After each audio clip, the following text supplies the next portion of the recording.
Hello, my name is Aurora Treviño. This video is intended to help 5th grade math students. Today we're going to explore the different aspects of dividing a 3-digit dividend into a...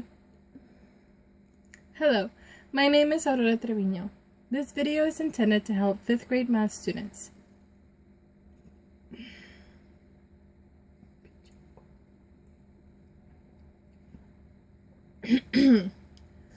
Hello, my name is Aurora Treviño. This video is intended to help 5th grade math students. Today we are going to explore the different aspects of dividing a 3-digit dividend by a 2-digit divisor. Now, if you don't... Hello, my name is Aurora Treviño. Today we're going to... Hello, my name is Aurora Treviño.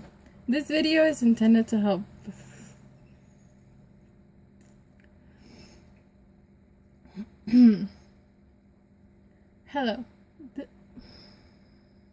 Hello, my name is Aurora Treviño. Today, we are doing a video intended to help 5th grade math students. Today, we are going to explore the different aspects of dividing a 3-digit dividend by a 2-digit divisor. Now, if you're not sure what a divisor or a dividend are, don't despair, don't worry about it. Today, we're going to go over some vocabulary, which is already written on my board. Now, the first part of our vocabulary has to be, what is division? Now, in order to divide, we have to know what the process of division is, and it is the process of separating something into equal parts or groups. For example, if you're dividing your marbles among your friends, or dividing pizza among your family. That is called division. Now, in order to do division, we have to know our vocabulary. Our first vocabulary would be the dividend, which is a number to be divided by another number. Now, in this board, I'm going to put an example of a dividend. And today we're going to use the number 603. That is our dividend. It is a number by which we are going to divide another number. So, the next part of our vocabulary is our divisor. The divisor is a number by which another number is to be divided. So, for example, if you were eating pizza among your family, the number of people would be your divisor. Here, I'm just going to come up with a random number, and I'm going to use 25 as my divisor. Now, this is easy because 25 resembles a quarter, and it is easier to divide by a quarter than it is by any other number that we know of.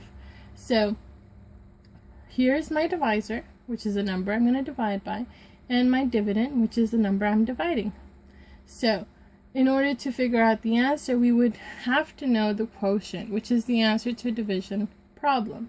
This is my division problem, so the answer to this would be my quotient. Now, in order to do the quotient, I'm going to show you how to divide this number by this number. And I'm going to do it step by step so you know how to divide for any other number you want to. Now, the first thing we need to do is divide 25 into 6. 6 is smaller than 25, so we can't divide it. So, instead of going to 6, I'm going to go to 60. Now, how many 25s go into 60? Think of quarters. Now, 1 quarter is equal to 25, and 2 quarters is going to be equal to 50. 3 quarters will be 75 cents. 75 goes over 60, so we don't want to use that one. We want to use 2 quarters, which would be equal to 50 cents. 2 times 25, if you do it off to the side, 25 times 2.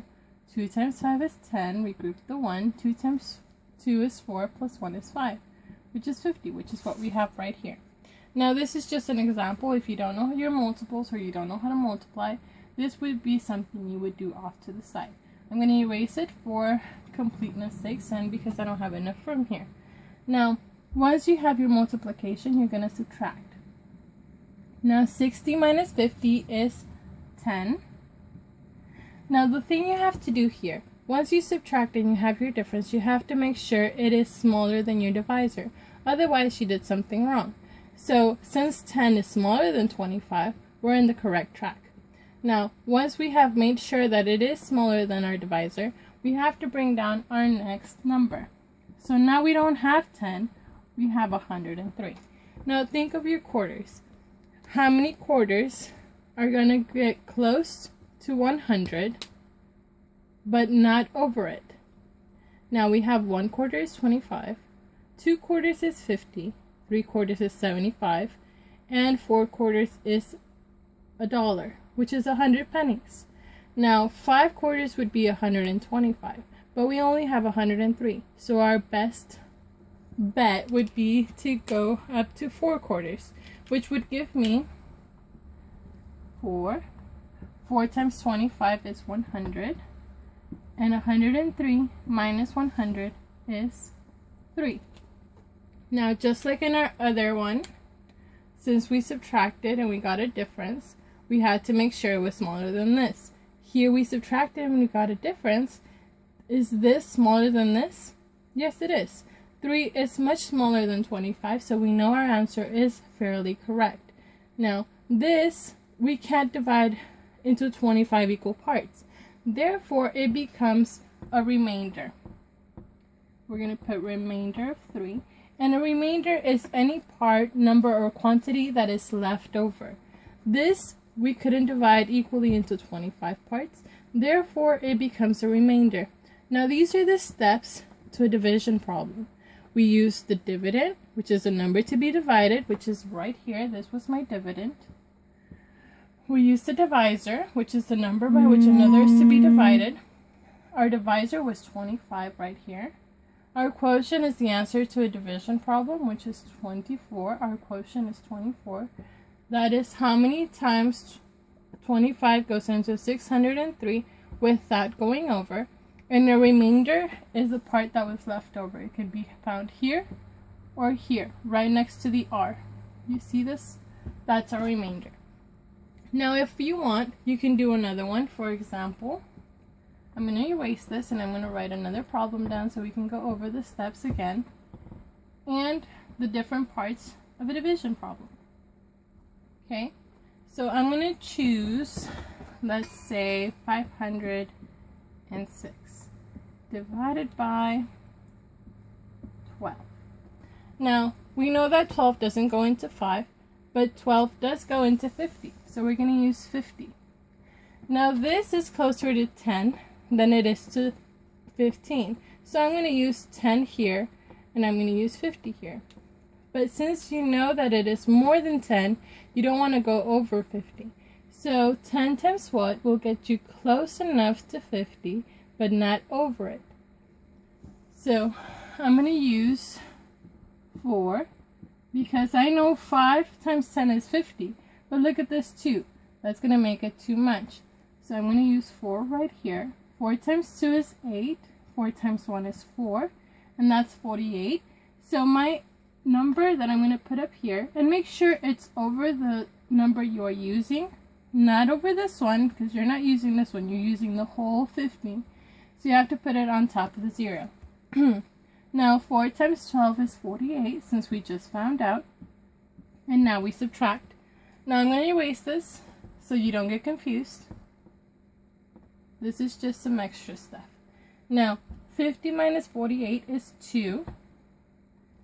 You have to make sure, just like in the other one, 2 is less than 12. So we're in the correct track. Now, once you have your 2, you can bring down your next number since it is less than 12.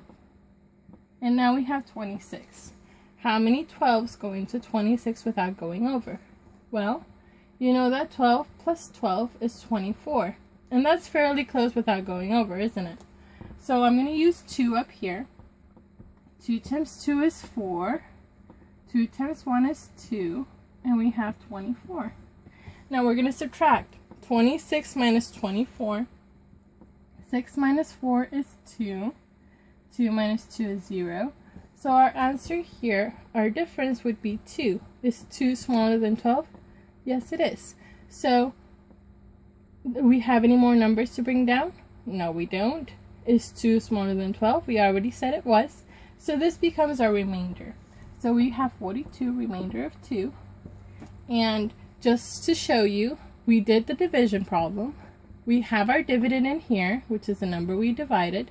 We have our divisor, which is the number we're dividing by. We have our quotient, which is 42 at this moment. And we have a remainder of 2. Now, if you have any questions, just ask your teacher. And this is the process of dividing a dividend by a divisor with a remainder. Thank you.